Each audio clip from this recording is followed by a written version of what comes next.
Now at 9, a death investigation in Crawford County, Kansas. What we know is authorities search for the motive.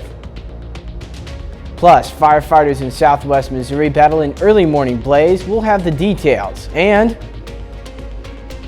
days after an earthquake struck parts of Turkey and Syria, rescue efforts are starting to wind down. I'm Kitty Logan in London. More coming up. The 4 states' most watched news starts now. Thank you for joining us tonight. I'm Cale Chapman. The Kansas Bureau of Investigation is investigating the death of a southeast Kansas man. Authorities say the death points to a homicide. Pittsburgh police say they received a call yesterday afternoon reporting someone was shot. They found 51-year-old David Mays of Ware, Kansas, in the road near 1023 North Main. Authorities say they believe the fatal gunshot was a result of an altercation between potential suspects. Authorities arrested 43-year-old Colin Gebford and requested charges for suspicion of attempted premeditated first-degree murder and felony murder. The report says Gebford made the original call to police and he was arrested without incident. Authorities found another suspect in relation, that is 32-year-old Travis Condness of Neosho, Missouri. Police found him late this afternoon. There is no word yet on charges filed. Authorities charged 2 Missouri men in connection with the death of a missing woman. Sean Wickstrom of Stockton and Christopher Appleby of El Dorado Springs are charged with first-degree involuntary manslaughter, evidence tampering, and abandonment of a corpse. This comes after Ginger Lynn Schumacher went missing several weeks ago. Authorities found her body on February 8th in a rural part of Cedar County. Investigators found the body had been buried for several weeks. There is still no word yet on the cause of death. Firefighters battled an early morning blaze today in Carthage, Missouri. The fire was around 1:30 a.m. this morning at 10-4 Cedar Street. At first report, there were flames and smoke from the second floor of a wood-framed house. Just minutes later, the second floor became fully engulfed in flames. Authorities blocked area roads to contain the fire. No one was hurt in the fire and all residents made it out. No word yet on how many people were affected. Meteorologist Sam Lane joins us now for a first look at the weather. And thank you very much, Cale. It's been a beautiful day if you like the clouds. A few sprinkles with some activity. A lot of this is not even reaching the ground up towards our north. And we're not expecting any precipitation tonight or tomorrow. Temperatures this afternoon were very pleasant, in the upper 40s to around 50 degrees for highs across the area. Temperatures have been falling down through the 40s this evening, and that's where we're currently sitting in the mid 40s.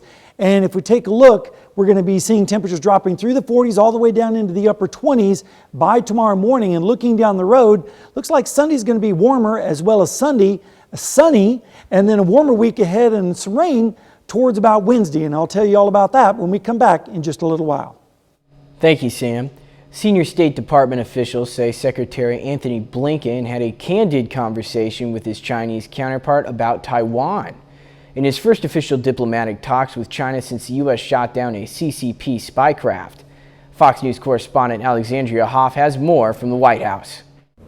According to the State Department, this meeting lasted for about an hour and covered an array of topics, including Taiwan, China's support of Russia, but it began with the Chinese spy flight. The talk was had between Secretary Blinken and Wang Yi, who is the director of the CCP's Foreign Affairs Commission. In an interview that will air on Meet the Press tomorrow, Blinken said he underscored the irresponsible violations of sovereignty and that Wang Yi offered no apologies. I told him quite simply that that was unacceptable and can never happen again. Earlier in Munich, Wang Yi called the U.S.'s response to the spy craft absurd and hysterical. Former Secretary of State Mike Pompeo weighed in. Wang Yi is just an actor, an agent of Xi Jinping. We haven't confronted the system in a way that will convince him that to fly a slow-moving balloon over the United States for 5 days is just simply not something we're going to permit to happen. That surveillance tool has been recovered from the Waters office, South Carolina, where it was shot down 2 weeks ago. The White House says it's now being analyzed at the FBI lab in Quantico.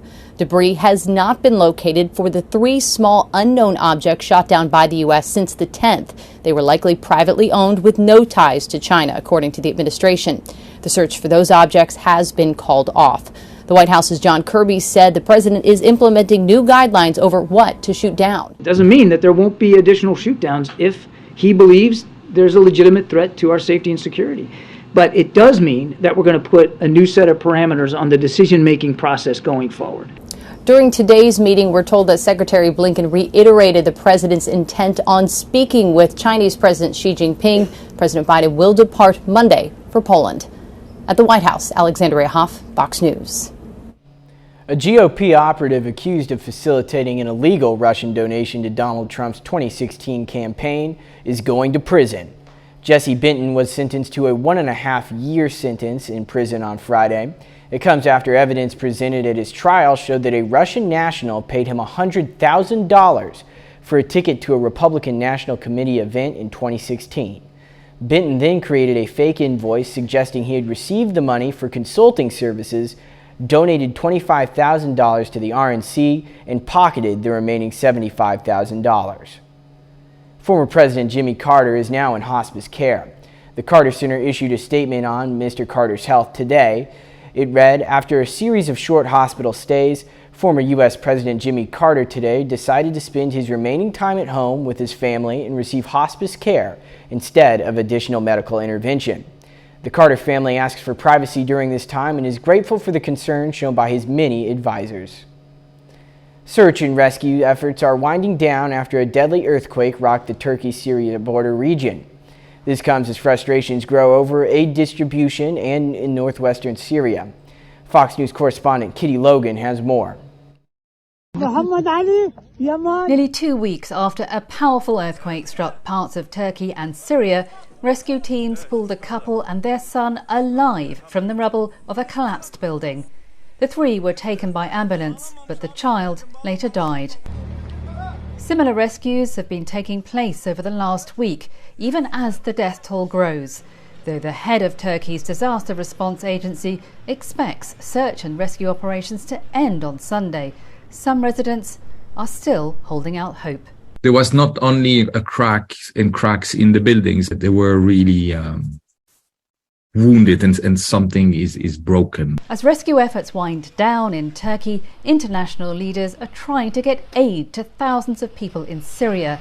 They're urging authorities in the northwest to allow access to the region. Access to clean and safe water, as we know in these situations, is absolutely critical to avoid that second potential disaster, that second health disaster unfolding. People in Syria are growing frustrated over a lack of organisation in aid distribution.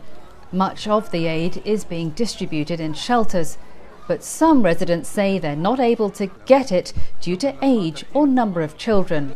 Others are being turned away because the locations are full. I told the aid worker my situation and told him about my husband and son being sick. He registered other people right in front of me and threw me out. The UN is asking for $1 billion in funding to help earthquake victims. In London, Kitty Logan, Fox News. Coming up, we'll take a look at the effects that dating in high school has on students. Democratic Pennsylvania Senator John Fetterman is now undergoing treatment for severe depression at Walter Reed Hospital.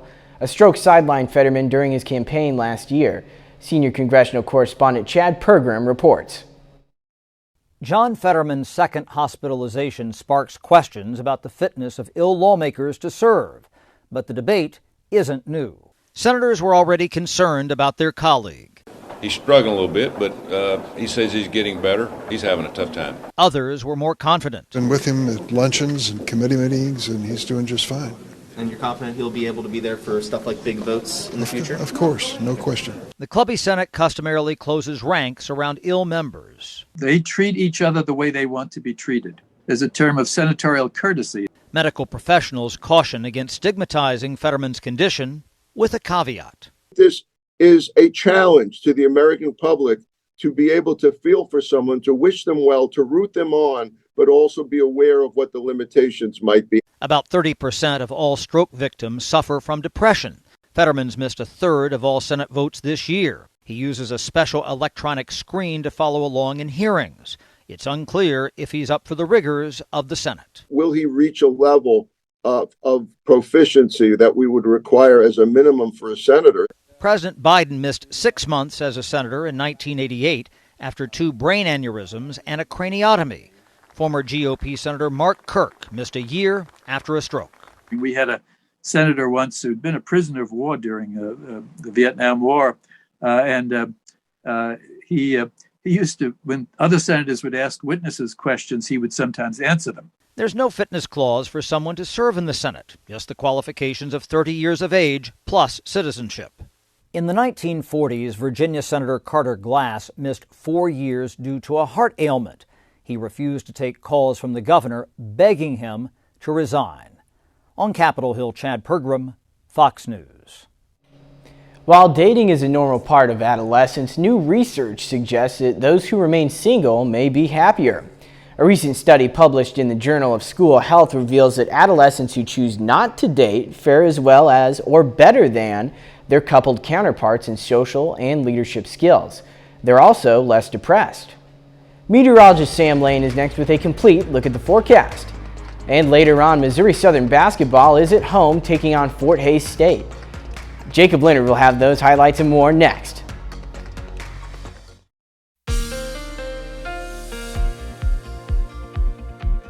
Well, friends, we've started off Saturday with lots of sunshine, but the clouds rolled in. We can take a look at that on our time lapse from Seneca, Missouri at Indigo Sky Casino and Resort. You can see the clouds rolling in as we go through the afternoon hours, and still a pretty nice evening out there. Just a few sprinkles on radar, and you can see that as mainly up towards the north.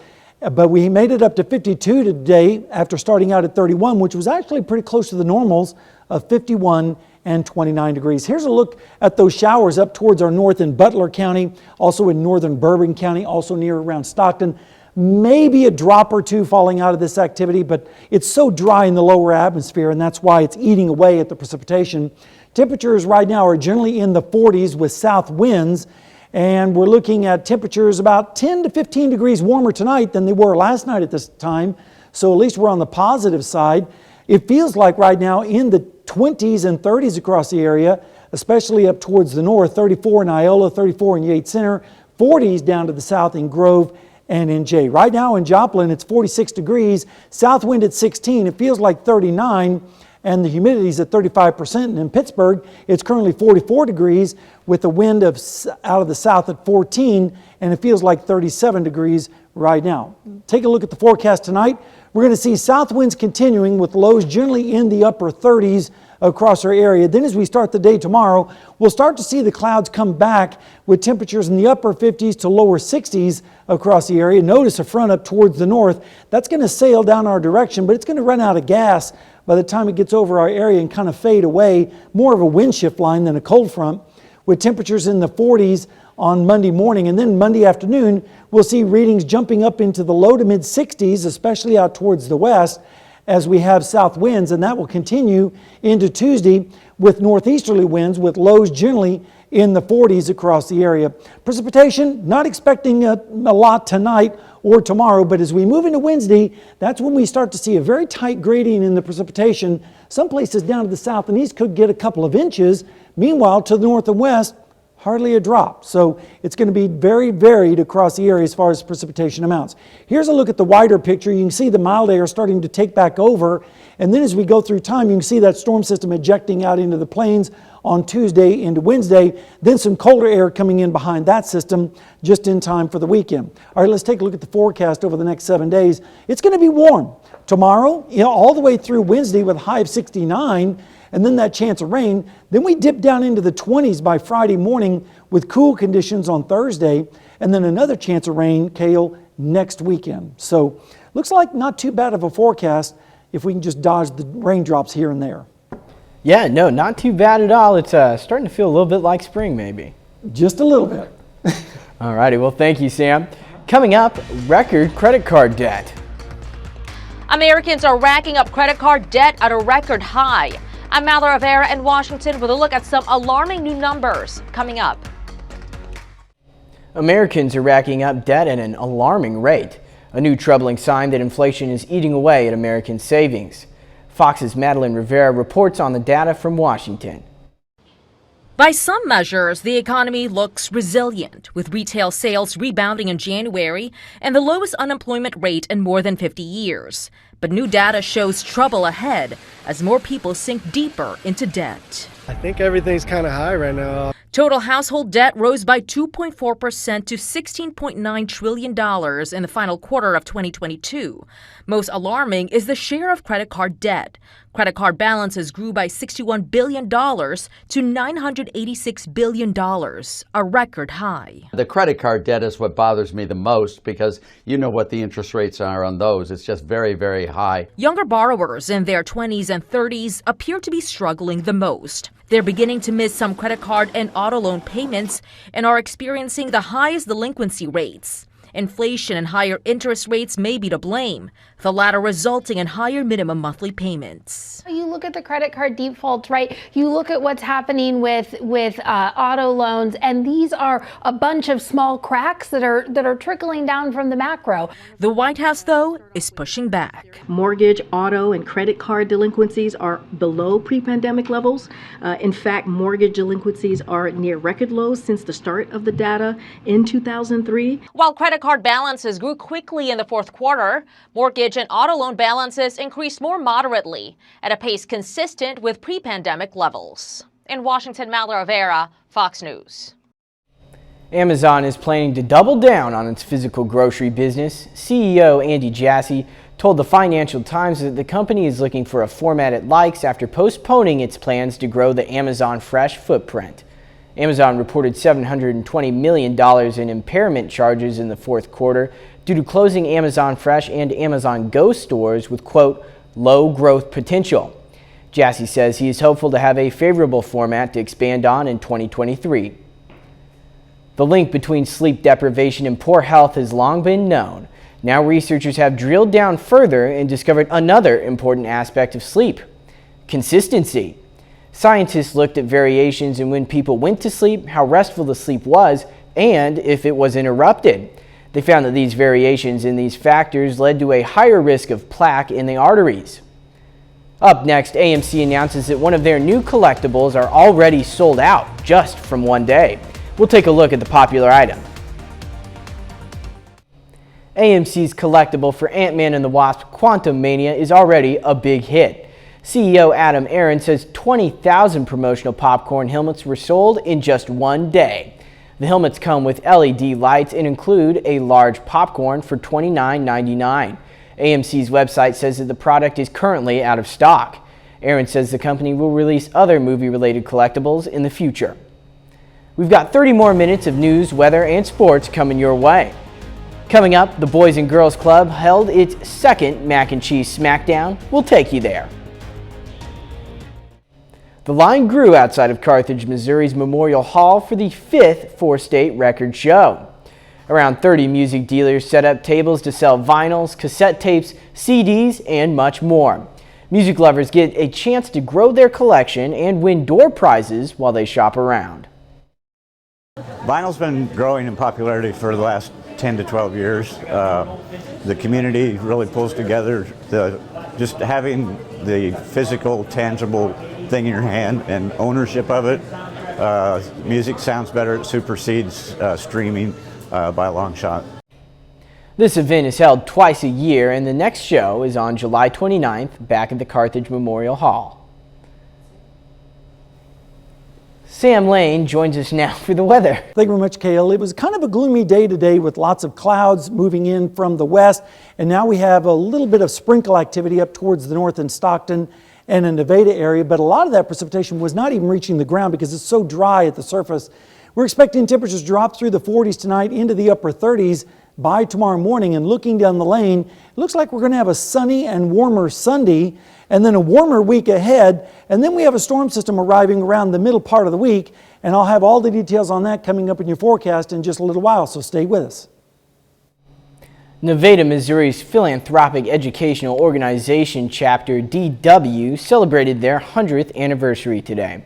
This educational organization started in 1869 with a bond of friendship among 7 young women.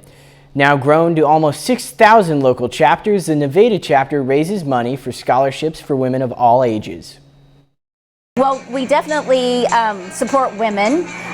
We fundraise to provide scholarships, sometimes financial assistance to those who are needy, but we're mainly focused on the education of women. The PEO chapter nationally owns the Cotty College, which is where we're having our centennial today.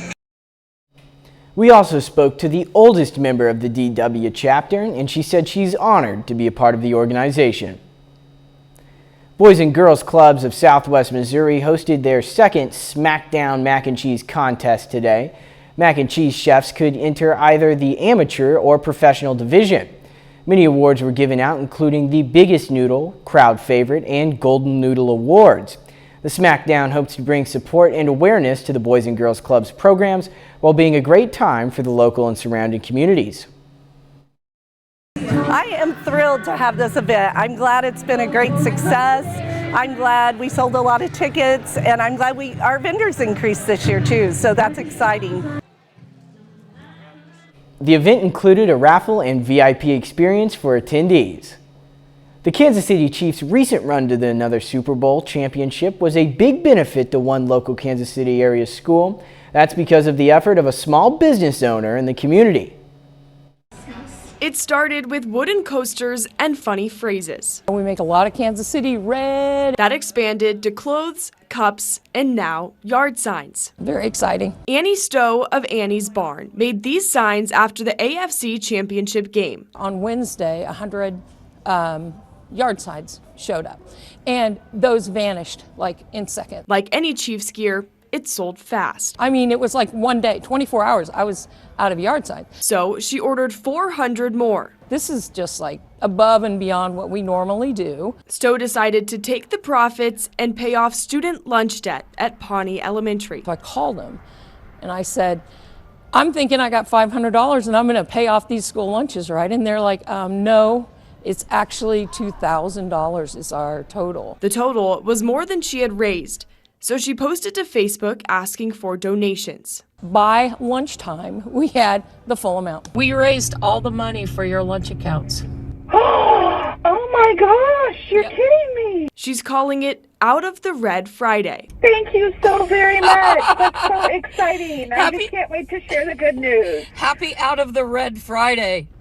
Right? Yes. She's hoping it will be an annual tradition. Still ahead, we'll hear from some red carpet stars as they reflect on their different milestones.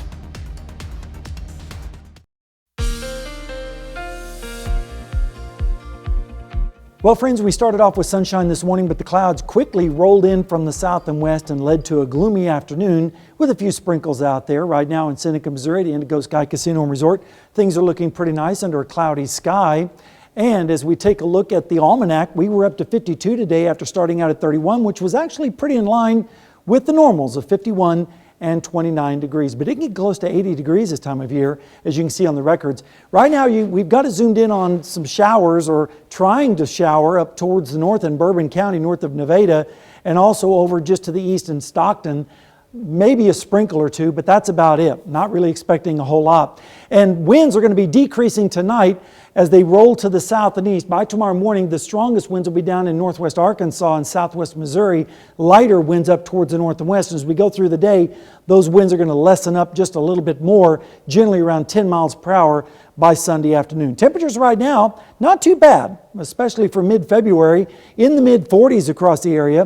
44 up in Fort Scott, 43 in Iola, a little bit warmer down in Jay, where they're currently sitting at 46 degrees. In fact, we're about 10 to 15 degrees warmer tonight than we were last night at this time, so we're on the positive side. And taking a look at what it feels like right now, it feels pretty close to freezing in Yates Center, 39 in Commerce, 39 in Neosho, a little bit warmer down in Bentonville, where it currently feels like 41 degrees. In Joplin, it's 46.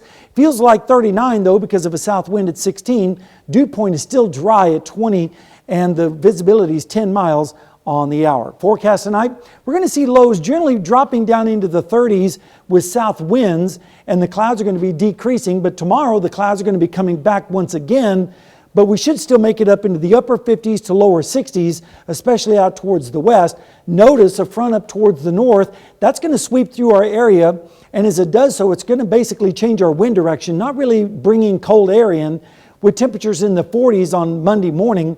And then as we go through Monday afternoon, we'll still see the clouds, but we should make it up into the low to mid 60s across the area, 63 in Columbus, 61 up in Yates Center. Then as we go through Monday night into Tuesday morning, our winds are going to turn around to the north and east, so we'll see temperatures dropping into the mid 40s ahead of the next storm system. That will start to impact us on Wednesday. How much rainfall are we expecting from that system? Well, maybe a couple of inches down near Cassville, close to that in Bentonville, but notice not very much rainfall at all up in southeastern Kansas, so it's going to be a very tight gradient with that next storm system on Wednesday. In fact, here's a look at the bigger picture. Mild air is going to be taking over for the next few days. Then here comes the storm out of the south and west across our area on Wednesday, and then as it moves away, some colder air spills in behind it just in time for Thursday and Friday. In fact, here's a look at your next 7 days. Warm right all the way through Wednesday when we start to see that next chance of rain, and then chilly or cool on Thursday and 22 on Friday morning, but then another chance of rain next weekend, and then it turns mild again right after that. So not too bad for mid-February. No, not too bad. I like those 60s right there. But wait till March. In like a lion. Yeah, that's right. All righty, well, thank you, Sam. Coming up in sports, the Missouri Southern women pick up a big win against Fort Hays State. Plus, Pitt State softball plays their home opener against Wayne State. Jacob Leonard has those highlights and more next.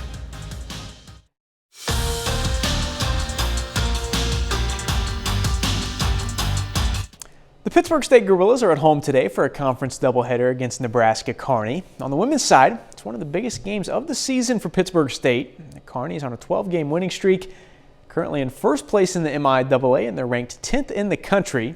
The Gorillas, though, also on a roll right now. They've won 12 of their last 14 coming into this one. Final seconds of the first quarter, Harper Schreiner asks for the screen and gets it, goes straight downhill for the lay-in. Gorillas lead by 2 after 1. On into the second, Kearney gets hot. Claire Kirsch, corner 3, puts the Lopers up 5.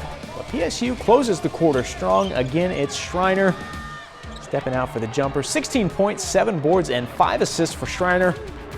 Gorillas up 5 at halftime. Third quarter, Erin Davis, smooth pull-up jumper. She scores 11. Gorillas get the lead to 10 at one point, but Kearney comes right back. Megan Holt, 3 ball. This one tied at 49 going to the fourth. Now in the fourth, Grace Pyle, big-time 3. She scores 13. Pitt State up just 1, 30 seconds to go. Shiloh McCool, tough lay-in for Kearney. That puts the Lopers back in front. Now still 15 seconds left, down 3. Tristan Gegg finishes here. Gets Pitt State within 1. Gegg gets 14, but Kearney holds on today in Pittsburgh 70-67. Fortunately for us, we have games left, and hopefully we get to see them again. Because if you do have that, then you've either won the first round of the conference tournament or you've possibly made it to the national tournament. So we've got to finish these next 2 games with that in mind. That's where we want to get to, and so we can't just get completely hung up that we failed. I mean, Kearney has beat many teams, and we proved that we can play with them and we can learn from this. And if we do get a chance to see them again, then hopefully we learn from our mistakes that we think are fixable, and we can be even better. We still have time to be playing our best basketball, and we're close. We're close. After that, the Gorilla men hit the floor against the Lopers. They had a pretty good day, and everybody pitched in early on. Tane Prichter in the lane. The freshman scores 10 in this one. Jeremy Shaw, huge game for PSU. Open 3 in the corner. He scores a season-high 23 points for the Gorillas. Marquis English drives and scores here. The Pittsburgh kid, another double-double, 23 points, 12 rebounds for English. And nobody in Quentin Hardrick's face here. Steps up, buries the 3 from the top of the key. 15 points for Hardrick. Also dishes out 7 assists. Pitt State beats Nebraska Kearney tonight 93-85. The Missouri Southern Lions are also at home in MIAA action today. The Lions host the Fort Hays State Tigers in their final home games of the regular season. Now in the women's game, it's an important one for Southern, trying to avoid a third straight loss and jump Hays in the standings. In the first quarter, Lane Skiles to Amaya Johns. She knocks down the jumper. Johns scores 12 for Southern tonight. To the second, Lacey Stokes drives, kicks to Chrislyn Jones. Jones hits 4 threes in this one. She leads the Lions with 18 points. Now here, Lane Skiles, her final game at home for Southern, knocks down the 3 from the right side. The game actually stayed close. We're tied up with 5 minutes to go. Lacey Stokes drives, no good, but Maddie Stokes there to clean it up. Put Lions back in front, and they would hold on. Southern beats Hayes tonight 61-58. We still got 2 tough games. Hayes has got to go to Nebraska Kearney. Pitt's at Emporia, I believe, and then at Missouri Western. So, you know, it's a big win not only for where we are in conference, but it's also a big win for his region standings. Getting a very good win against a good team, how they dictate D2 as far as who makes the national tournament. That's a very good quality win for us against Fort Hays. Now to the men, Missouri Southern tries to sweep the season series from Hayes and get their 3rd straight win. Starting in the early first half, Nango Na, nice and patient on the block. Works in the lane and finishes with the left. Game tied up early. Benson Sigmund Jr., look at the spin move there, gets it to go. At that point, the Lions have a 16-15 lead. Avery Taggart, nice game for Southern today. Pull-up 3 off the dribble. He hits 4 threes in this one. Leads the Lions with 22 points. Parker Long also in double figures today for Missouri Southern. Pull-up jumper of his own. Long scores 13, but Fort Hays State, too much for the Lions today. Tigers win 84-70. The Pittsburgh State softball team plays at home for the first time this weekend. The Gorillas play 4 games today and tomorrow, starting today with a matchup against Wayne State. The Gorillas played a tough schedule to start. They're 3-6 coming into the weekend. Top of the first inning, Lily Weir gets the strikeout for PSU. She goes 6 innings and strikes out 5. Frontenac, listen up. It's your girl here, Heather Arnett. First pitch she sees, bounces it back up the middle for her first college hit in her home stadium. Next pitch looks just like high school, man. Arnett easily swipes second, and a couple batters later, Paxton Hayes delivers a single to right. Arnett scores. Gorillas are on the board. Same inning, Hayes now on third for Gabby Schultz. She gets a hold of one to the left, over the fence, into the trees. 2-run jack. Pitt stayed up 3 after the first. Now in the second, got a former Columbus Titan here. Gracie Sullivan finds the gap in left center all the way to the wall. Keela Griffith scores. Later in the inning, Gabby Schultz back to work. Giving some free airtime to Pitt Realty out there. 2-run double for Schultz. She goes 2 for 2, drives in 4. Gorillas cruise by Wayne State in their home opener, 9-1. And that's a look at sports. We're back with more news after this. Stars walking across the Grammys red carpet celebrated the past year of music and reflected on their own career milestones with us. From the first time they heard their song on the radio to learning how much their music has meant to fellow artists. Here's Fox's Ashley Dvorkin. My face hurts from smiling. We spoke with the stars at the Grammy Awards about career highlights, including Grandmaster Flash, who hears a lot from other artists he's inspired. If I'm going to the table to get a cup of tea, Godfather. If I'm going downstairs to go to another room, legend. Hey, can I shake your hand? Can I hug you? That there is, it's wonderful. Because you can't buy that. It's genuine love. We talked with Miranda Lambert about songwriting inspiration. Usually at bars, and I don't know if it's because I'm drinking or because stuff's going on in the bar or a combination of both, but I always find some inspiration in a bar somewhere. Jessie Wilson spoke about having her song Keep Rising part of the epic movie The Woman King. It's been such a cultural shift and an impact. I just feel just so grateful to have just like added one brushstroke to the painting. Chris Tomlin and Ashley McBride reflected on first hearing themselves on the radio or an audience singing along. It was hearing people sing one of my songs, and I was in the crowd. Okay. And another artist was playing it. Right. Yes. And I was like, oh wow. I was in a bar and somebody said, your song is on the radio right now. So I ran out to my truck and listened to it. That same song, A Little Dive Bar in Dahlonega. Later, I was opening for Winona Judd in Hiawassee, Georgia, in this little theater, and I did not realize how close to Hiawassee, Georgia, Dahlonega was. So I sang the song, and everybody lost their minds. In Hollywood, Ashley Dvorkin, Fox News. Up next, how a missing Florida cat ended up in Kansas 2 years after going missing.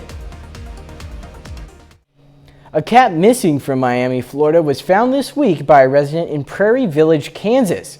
That's over 1,400 miles away from the lost cat's home. The orange tabby had been missing for 2 years. Josh Jackson has more on the story about the lucky feline.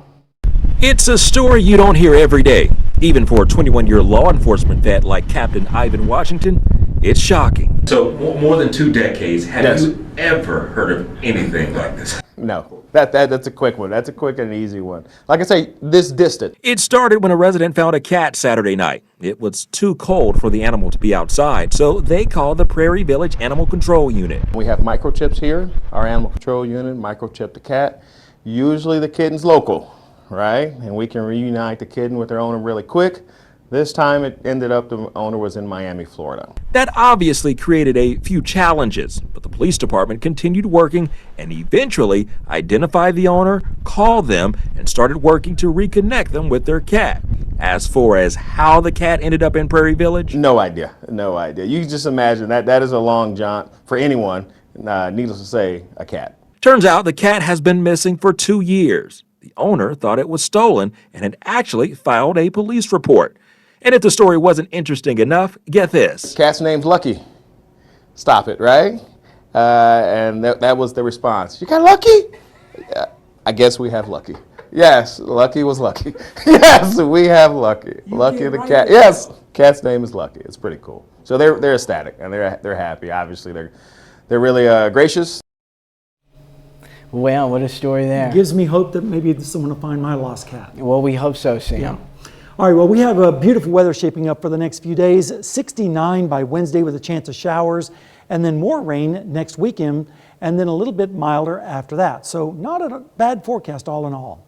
No, not bad at all. Pretty good. Especially for mid-February. Oh, yes. Yeah. And then March is going to be a different story. We're thinking that the early part of March is going to be dramatically colder. Yeah. Well, I don't like to hear that, but that's our time for tonight. Thank you for joining us. We'll leave you with a video of a rare baby chimpanzee at the Florida Safari Park. We'll see you back here next time. Thanks for making us a part of your night.